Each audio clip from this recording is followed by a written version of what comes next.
بسم الله الرحمن الرحيم. السلام عليكم ورحمة الله وبركاته. فوز مهم في توقيت مهم، وشكل الفريقين كان أكثر من رائع. تحديدا الشوط الأولاني الزمالك يفوز على النادي المصري 3-0 في مباراة الشوطها الأول ممتع، هجمة هنا وهجمة هنا، كان في ندية، في إثارة، في الفرقتين عايزين يكسبوا. وده الفارق بين فريق كبير لما بيلاعب فريق كبير، ده الفرق بيبقى واضح قوي ان في فرقة عايزة تكسب والفرقة التانية عايزة تكسب، فبتشوف متعة في الكورة غير لما انت بتلاعب فرقة صغيرة انت عمال تهاجم وهي بتدافع بس. فهنا الزمالك كسب النهارده عشان ان المصري عايز يكسب، عشان يقول ان انا الاحق بالصداره، انا اول الدوري، انا اول الجدول. فعشان كده الجيم كان مفتوح. نفس كلام الزمالك عايز يعوض هزيمه وادي دجله، فبيهاجم من البدايه عشان اول هام يصالح جماهيره عشان ماتش دجله، وتاني هام ان هو يكسب النادي المصري اللي ماشي الاول ومتصدر الجدول. عشان كده شفنا الشوط الاولاني انا من وجهة نظري من احسن الاشواط اللي من يوم ما الدوري بدأ، في ندية، في اثارة من الفريقين. اول هجمة هنقول عليها ان هي كانت محققة، كانت للنادي المصري. الكرة اللي اتعملت من درموم رجعها صلاح محسن بدماغه لورا، جاي محمود حمادة حطها في السماء. دي فرصة لا تضيع، بجد فرصة لا تضيع. وانا لو من المدرب لازم اعنف عليها محمود حمادة، انت جاي وشك للجون وجاي معكش حد والكرة جايه بالطب، يا دوبك اطلع وحط بطن رجلي كده في اي زاوية جون. مش عايزة القوة دي ولا عايزة الغشم ده بصراحة، يعني لان هو اتغاشم فيها قوي يعني، عشان كده ضاعت. تاني هجمة نقول عليها من خلال الشوط الاولاني مؤكدة لنادي الزمالك، الاسيست اللي اتعمل عدي راح وحطها، الجون خرج بصراحة قافل له المرمى، لا يعرف يحطها على الارض ولا هيعرف يعملها من فوق الحارس. فعشان كده توقيت الحارس في خروجه وتضييق الزاوية سواء على المهاجم عدي ان هو يعملها له من فوق او يحطها له من تحت رجليه، الموضوع كان صعب. عشان كده ضاعت. دولت الفرصتين اللي هم محققين اللي هم ضاعوا الشوط الاولاني بالفريق. طبعا في مناوشات بقى، محمد صبحي في الحارس من مرمى النادي المصري، بس كلها مش مؤثره زي الفرصتين دول.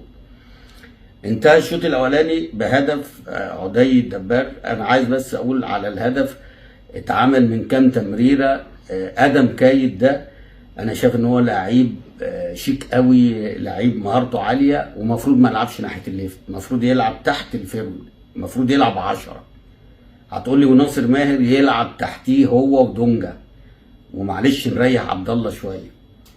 انما انا شايف ان ادم ده لو لعب بمهاراته والكنترول اللي عنده ده، لان عنده الملكه. بص الاسيست اللي هو اتعمل لناصر ماهر اللي هو عمل بيه الجون الاولاني، وانا برضه هنا مش عارف هم مش عايزين يحسبوه ليه لعدي، يعني انا مش عارف. بيكتبوا على كل المواقع ان المدافع المصري هو اللي جابها في نفسه، ده الكوره ماشيه على الخط. لو ما كانش عدي حطها انا بقول لك ما كانتش هتحصل. فنرجع تاني لادم كايد ومهاراته وكنتروله والاسيستات بتاعته اللي هي الحاجات الصغيره. حتى عمل واحده الشوط الثاني لازم ناصر يعملها له، اللي هي برضه في وسط الزحمه زي الجون الاولاني بتاع ناصر اللي هو كان في سيراميكا لما لف بيها وشاطها ودخل الجون. هو لو حطها تاني لادم كان هيجيب جون، بس ناصر معرفش عايز يعمل فيها ايه. فانا شايف ان ادم ده شكله والستايل بتاعه ومهاراته يلعب 10. دي رقم واحد. رقم 2 نيجي للبلوى المسيحه، قنبله الجيل، قنبله الموسم. انا معرفش الراجل ده جه الدوري المصري ازاي.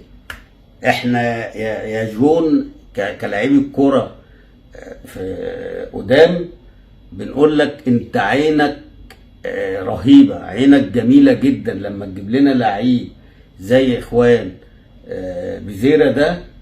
اقسم بالله ده يلعب دوري اوروبي، والله والله مش بجامل، بص كده على اللعيبه في الدوريات الاوروبيه وبص عليه، اقسم بالله بيرقص اي حد وبيوقع اي حد. والمشكله هنا بقى ان هو عامل ضغط على ناس تانية، عامل ضغط على ناس تانية. النهارده بيمسك الكوره الشوط الاولاني دي برضو من الفرص اللي هي في الشوط الاولاني، بس هو طبعا كانت الزاويه ضيقه عليه اللي هو حطها، اللي هو رقص وعدى وحطها في الضيقه، جت في ايد الحارس وطلعت كورنر. شوف هو وقف على الكوره ازاي، وشوف رقص ازاي، وشوف عدى ازاي، وشوف بيحطها في الضيقه ازاي. واحد يقول لي كان يعملها بالعرض، هيعمل بالعرض ازاي وهو المدافع جاي وفي مدافع وفي حارس مرمى؟ هو حطها وبختك يا ابو بخيت، واخد بالك؟ شوفوا بقى الكنترول بتاعه وهو بيمسك الكوره وبيروح للراجل، مع ان اللي بيلعب عليه النهارده لعيب كوره محترم، ولكن اي حد هيلعب عليه الفتره اللي جايه يا سواد السواد. الراجل ما بيخافش، الراجل بيمسك الكوره هو اللي بيروح لك عشان يرقصك. والنهارده خد انذار، ما يعني انذار عادي جدا المفروض ان هو ما ياخدوش، مع ان دغموم ده اللي خد بسبب الانذار عامل يجي 4 فاولات، مفروض ان هو كان لازم ياخد طرد النهارده دغموم ده. ولكن انا مش عارف الحكم ده هو دغموم ابن اختك، اعتراضات ويخش على الرجل ويخش ويزق ويضرب والكلام ده، وانت مديله الحمايه، مع ان بريزا دخل عليه في كوره وما فيهاش حاجه، ده احتكاك عادي، فاول عادي تكتيكي، انت قمت جاي جري وقمت جاي مطلع الانذار. بصراحه النهارده اقل حاجه في المباراه حكم المباراه، حكم يعني ضعيف، قول من هنا لبكره، وبعد كده المفروض ما يحكمش تاني ماتشات كبيره، لان شكله متوتر، شكله خايف. لما انت هتخاف في مباراه زي دي، امال هتبقى كويس في امتى؟ يعني في مباراه اصلا كلها، ده انت النهارده تتصيد في المباراه دي، فاولات مش فاولات، انذارات مش انذارات، وبعدين حاسس كده ان انت تايه مش مركز. ده بالنسبه للحكم. جينا الشوط الثاني بقى، طبعا الزمالك نزل، بريزا خد كوره الشوط الثاني كده وقام جاي داخل مخرم وجاي حاططها لعمر جابر، اللي حطها بوش رجله في البعيده. ما فيهاش صعوبه، هي الصعوبه بس طبعا في ان هو يحطها في البعيده، ولكن هي بيديله هديه، بيقول له هات جون وتصيط يا عمر، وفعلا عمر اتصيط. وبعد كده الهدف الثالث اللي هو ضربه جزاء اتحسبت. الشوط الثاني في مجمله يعني كان اقل بالنسبه للحماس، بالنسبه للكوره مش زي الشوط الثاني، تحس كده ان فرقه المصري رمت الفوطه، لان مفيش هجمه الشوط الثاني. انا من اقل الماتشات اللي شفتها للنادي المصري السنه دي هو الماتش بتاع الزمالك. ليه؟ لان الماتشات اللي قبل كده حتى لو هو مش فايق بس بيروح وبيضيع اكتر من كوره، بيروح على المرمى اكتر من مره. النهارده هي الكوره اللي انا قلت لكم عليها دي اللي هي بتاعت صلاح محسن، وانا برضو احقاقا للحق كابتن حسام حسن هقول لك ملحوظتين، خدها بقى بصدر رحب، خدها من واحد بيحبك، خدها من واحد بيحقد عليك، بس انا بقول لك بمنتهى الامانه عشان اختياراتك ما كانتش موفقه المعسكر اللي فات. النهارده انت واخد خالد صبحي ولعبته الماتشين، النهارده كان احتياطي لباهر المحمدي ولمحمد هاشم. خدت احمد عيد ولعبته الماتش اللي فات، والنهارده ما شمهاش ولا ما اعرفش اذا كان احتياطي ولا مش احتياطي. يبقى ده اللي يدل على ان اختياراتك مش موفقه بالمره وبتحب وتكره فيها. تاني حاجه صلاح محسن ده، بس المره دي بقى ليك انت وكابتن حلمي. صلاح محسن ده فرود، ازاي ما يبقاش معاك ولا في منتخب المحليين؟ بما يرضي ربنا، بما يرضي فرود. كفايه بس ان هو السنه اللي فاتت والسنه دي هو اللي مخلي المصري في الصداره او في المنافسه او ان هو بيناطح مع الاهلي والزمالك، هو صلاح محسن ويليه دغموم. فدي كنت حاجه عايز اقولها بما يرضي ربنا. بص الاختيارات بتاعتك ما بيلعبوش في فرقتهم، يعني مباراه النهارده قويه، نادي الزمالك اللي هو في المركز الثاني وانا في المركز الاول، ولو انت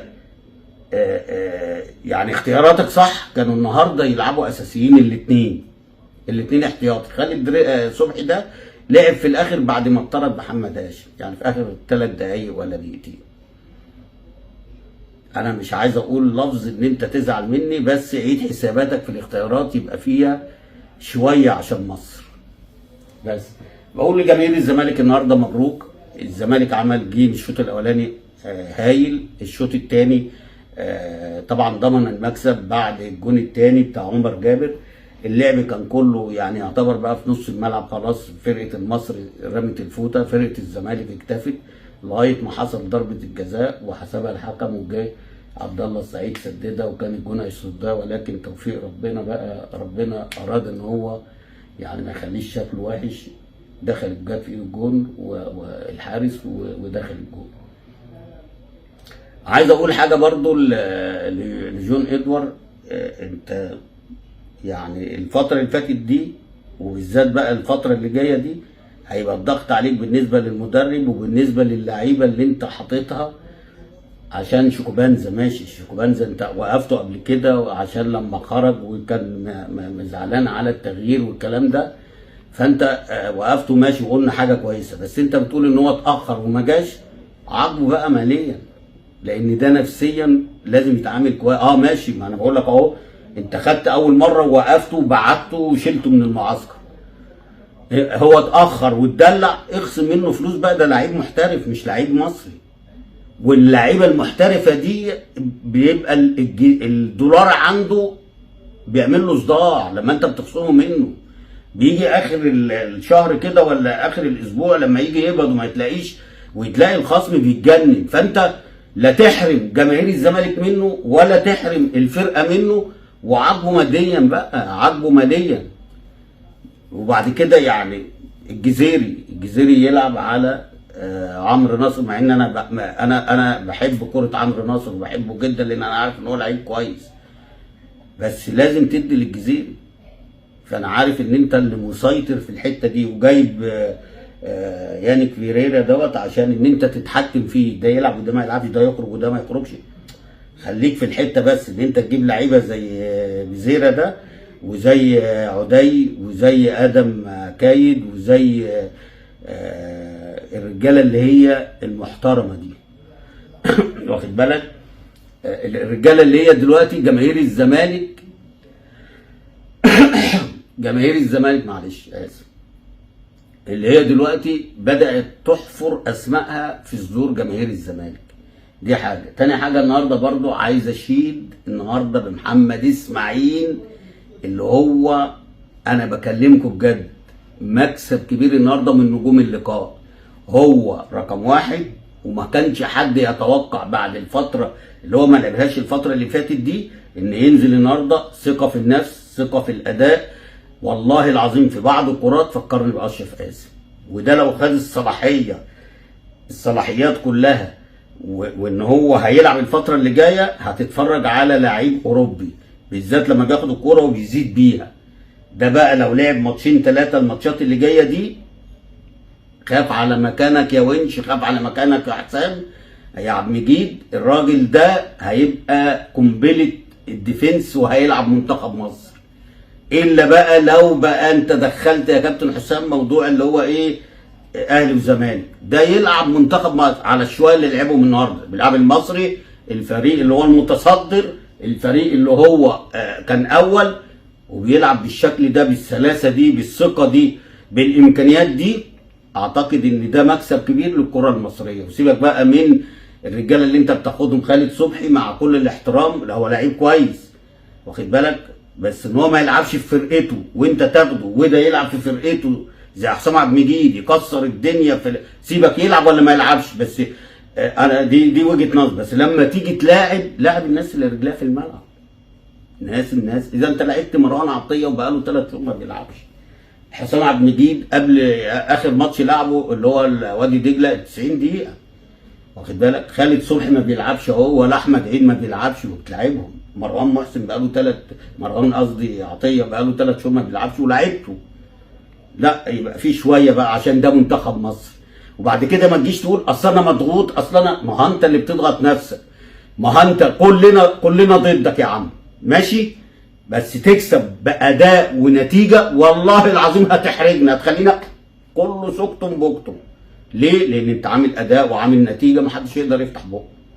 انما المشكله ان احنا اتعادلنا مع فرقه كان في الامكان الشوط الثاني نكسبها مستريح. بس انت بتحسس الناس ان احنا كنا رايحين بنلاعب السنغال في السنغال. لا، ده فرقه كانت ضعيفه جدا، والشوط الثاني مسلمين اوراق ومسلمين ورق ومسلمين الفوطه ومسلمين كل حاجه، بس انت اللي ما استغلتش، لانك في دماغك انك تاخد بونت ما تاخدش 3 بونت. كنا زماننا دلوقتي في الافراح والفرحه بالوصول لكاس العالم وكنا خلصنا، وما كانش حد يقدر يفتح بقه معاك. فيا ريت الفتره اللي جايه دي يبقى في حته بس من ايه، من الضمير. مش هقول اكتر من كده. النهارده نجوم المباراه انا قلت محمد اسماعيل، قلت بنتايج، قلت ناصر ماهر الشوط الاولاني، وطبعا بزيرة ده في حته لوحده. ده الله يخرب بيتك، جيت منين؟ طلعت لنا منين يا جدع؟ ايه المهاره دي؟ ايه الحلاوه دي؟ ايه المتعه دي؟ اقسم بالله اقسم بالله مش هقولها بقى عشان الناس ما تزعلش، بس هو نسى الناس الهاكس اللي